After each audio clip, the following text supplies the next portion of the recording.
রিলেক্সেশন চ্যানেলে আপনাদের সবাইকে জানাই স্বাগতম। নিত্য লাভ স্টোরি এবং শিক্ষামূলক ভিডিও পেতে আমাদের চ্যানেলটিকে সাবস্ক্রাইব করুন এবং পাশে থাকা বেল আইকন ক্লিক করে পাশে থাকুন। আপনাদের একটা লাইক, একটা শেয়ার এবং একটা কমেন্ট আমাদের মোটিভেট করবে আরও নতুন নতুন গল্প দিতে।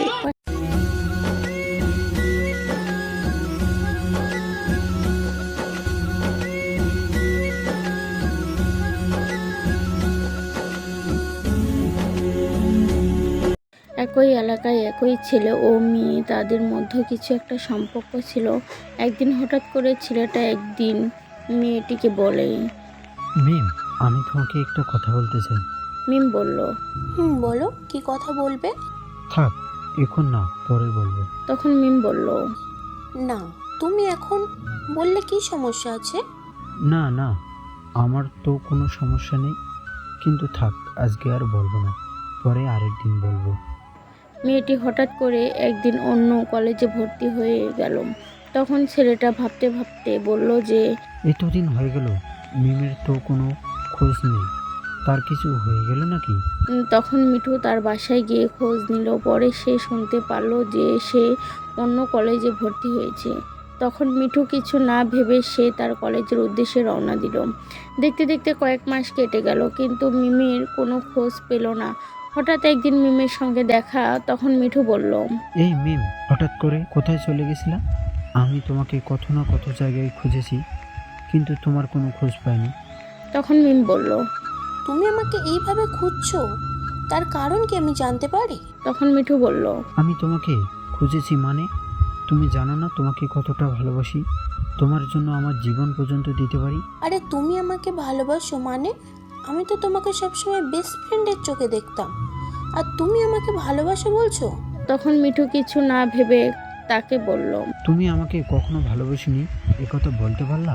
তখন মিঠু বলল, আমি তোমাকে কতটা ভালোবাসি তুমি হয়তো জানো না, তোমার বান্ধবীকে একবার বলো। তোমাকে ভালোবেসেছি তো আমার বেস্ট ফ্রেন্ড হিসেবে, কিন্তু তুমি বিশ্বাস করো আমি তোমাকে অন্যভাবে কখনো ভালোবাসিনি। তখন মিঠু বলল, আমি তোমাকে কতটা ভালোবাসি তুমি হয়তো জানো না, তুমি তোমার বান্ধবীকে বলো। আমি আমার বান্ধবীকে কেন বলবো? আর বললেও কোনো লাভ নেই, কারণ আমার বাসা থেকে বিয়ে ঠিক হয়ে গেছে। তুমি আমার বেস্ট ফ্রেন্ডের জায়গায় থাকো। তুমি আর এত দূর আগানোর চেষ্টা করো না, তাহলে তোমার জীবন নষ্ট হয়ে যাবে। তখন মিঠু কি বলবে না বলবে তা ভেবে পাচ্ছে না। তখন মনে হয় তার মাথার উপরে একটা পাহাড় ভেঙে পড়লো। তবুও মিঠু বলল, এই মিম, তুমি তোমার বেস্ট ফ্রেন্ডের জন্য এটুকু স্যাক্রিফাইস করতে পারবে না? আমি তোমার জন্য আমার পরিবারের কাছে ছোট হব না, এবং আমার পরিবারের মান সম্মান ডুবাতে চাই না। এটা যদি তোমার আর আমার মধ্যে থাকতো তাহলে হয়তো আমি একটু ভেবে স্যাক্রিফাইস করে নিতাম, কিন্তু না, তা এখন পরিবারের উদ্যানে চলে গেছে। এখানে আর আমার কিছুই করার নেই। তুমি আমার কথা ভেবে তোমার জীবনটাকে নষ্ট করো না। তখন মিঠু চুপ হয়ে গেল, কিছু আর বলতে পারছিল না। মিম তাকে বলে, তুমি এইভাবে চুপ হয়ে গেলে কেন? তোমাকে বললাম না তুমি আমার জন্য কখনো কষ্ট পাবে না, তুমি আমার জন্য কখনো কোনো নেশা জাতীয় জিনিস খাবে না, আমাকে কথা দাও। তখনও মিঠু চুপ ছিল। মিঠু তখনও কিছু বলতে পারছে না। হঠাৎ করে তার এক বন্ধু হলো তারেককে বলল, আরে মিঠু, মিম, তোরা এখানে কি করিস? আরে তোরা এখানে এভাবে দাঁড়িয়ে কি বলতেছিস? তখন মিম আর মিঠু কি বলবে কিছু ভেবে পাচ্ছে না, আর মিঠু তো আগে থেকে চুপ হয়ে গেছে। তখন মিম বলল, এই যে কি আর করি, হঠাৎ করে মিঠুর সঙ্গে দেখা হয়ে গেল। হঠাৎ করে মানে? তোদের তো একটা সম্পর্ক ছিল, তাই না? যে কথাটি আমাকে মিঠু বারবার করে বলতো। মিঠু তোমাকে কি বললো? কি আর বলবো, সে সব সময় শুধু একটা কথাই বলতো, যে সে তার জীবনের চেয়েও তোমাকে বেশি ভালোবাসে। তখন মিম কান্না করতে করতে বলতেছে, সে আমাকে এতটা ভালোবাসতো, সে আমাকে কখনো বলেনি, অথচ আজকে আমার বিয়ে ঠিক হয়ে গেছে, যা আমার পক্ষে ভেঙে দেওয়া অসম্ভব। তাতে আমার পরিবারের মান সম্মান যাবে এবং আমি সবার কাছে ছোট হয়ে যাব। কিরে মিঠু, তুই নাকি মিমকে কখনো এই কথা বলিসনিস যে তুই ওকে ভালোবাসিস, অথচ আমাকে বারবার বলতেছিলিস তোর জীবনের চেয়েও বেশি ভালোবাসিস। আমি তোমাকে বলতে চেয়েছিলাম, কিন্তু হঠাৎ করে সেই দিন মেডিকেলে ভর্তি হই। মেডিকেলের রিপোর্ট আসে আমার নাকি ক্যান্সার হয়েছে, আমি আর বাঁচব না। তাই আমি এভাবে তাকে কখনো বলতে চাই না। তখন তাদের মধ্যে কথা চলতে চলতেই মিম মিঠুকে বলল, তোমার ক্যান্সার হয়েছে?